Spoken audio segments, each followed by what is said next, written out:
I think in the 6 months that Pope Francis has revolutionized the church in a lot of ways, one of the things that he's really called us to is back to simplicity of life. Making sure that we are who we need to be to live in the gospel values.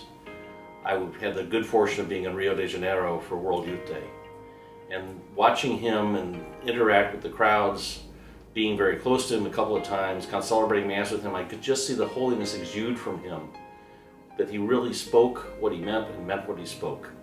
He wasn't saying one thing and doing something else. The simplicity of the liturgies, the simplicity of his life has brought a lot of Catholics back to understanding what we're all about. Using Francis, the Poverello from Assisi, using the little poor man who once said, "Preach always, and if necessary, use words." Pope Francis is using that and doing it very, very well.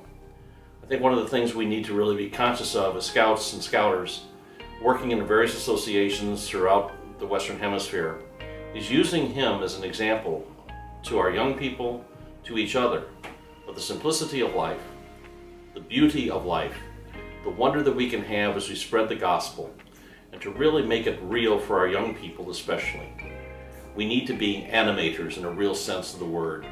We really need to give the spirit back to some of our young people, especially some of our teenagers. I think Pope Francis is calling us to that. I think we're able to do that. I think with his continued teaching, even with the encyclical, The Light of Faith, that was just issued a few weeks ago, we can continue to see and recognize the wonder that he has for us, not as any royal potentate, but as a simple priest, a simple bishop, who always wants to give us 3 simple points or 3 simple words in every homily.